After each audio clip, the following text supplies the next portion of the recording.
বন্ধুরা, আমি এসে গেছি আবার আজকে। দেখতেই পাচ্ছেন দাড়ি শেভ করেছি। আগে এক গাদা দাড়ি ছিল, গাল ভর্তি দাড়ি ছিল, সেগুলো সেভ করে নিয়েছি। ব্যাপার হচ্ছে তখন দাড়ি থাকা অবস্থায় কেউ ভালো বলছিল না, মানে আমার আত্মীয় স্বজন, বন্ধু বান্ধব এবং অডিয়েন্স, মানে দর্শক, আপনারাও ঠিক বলছিলেন কেমন যেন পাগল গোছের লাগছে। তার জন্য দাড়ি কেটেই ফেললাম। তো কেমন লাগছে বলুন এবার। তো যাই হোক, দাড়ি তো কাটতেই হতো একদিন না একদিন, তো কাটিয়ে ফেললাম। তো এখন এই দেখুন, এই যে চুলটা রেখেছি আর কি। চুলটা হয়তো খুব একটা খারাপ লাগছে না। তো ব্যাপার হচ্ছে, আপনারা হয়তো জেনে গেছেন বা জানতে পেরেছেন আমি একজন কিডনি পেশেন্ট। মানে আমার দুটো কিডনি বিকল। তো তার জন্য আমাকে সপ্তাহে 2 দিন করে ডায়ালিসিস করাতে যেতে হয়। আমি গঙ্গারামপুর সুস্পর্শ নার্সিংহোমে ডায়ালিসিসটা করাই। তো এইভাবেই আমাকে বাকি জীবনটা কাটাতে হবে ডায়ালিসিস করিয়ে। এটা আপনারা হয়তো সবাই জানেন।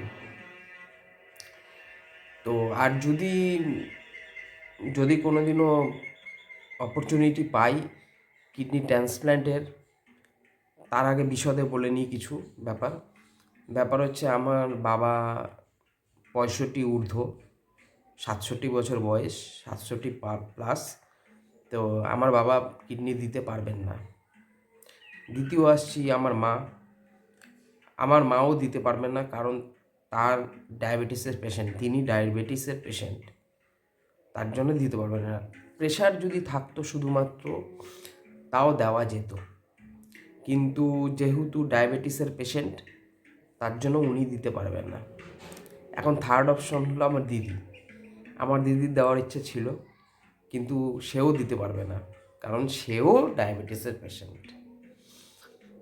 তো কি করা যাবে আর, আমার ভাগ্য, দুর্ভাগ্য বলা চলে।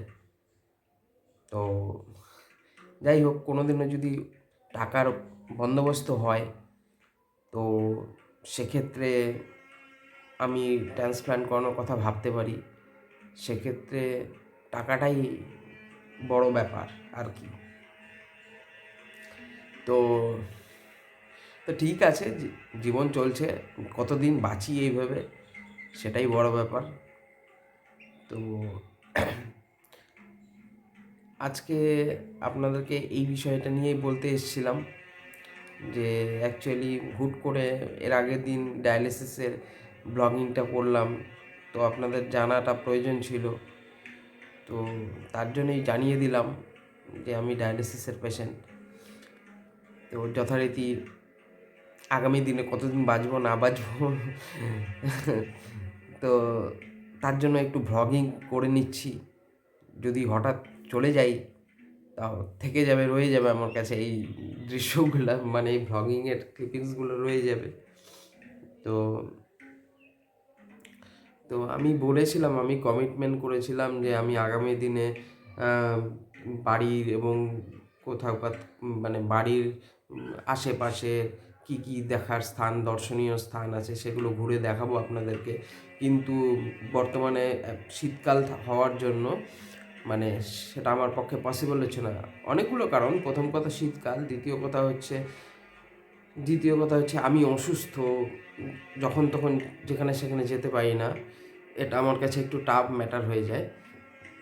তো একটু গরমটা পড়লে আমি সেসব জায়গাতে ঘুরে আপনাদেরকে দেখাবো।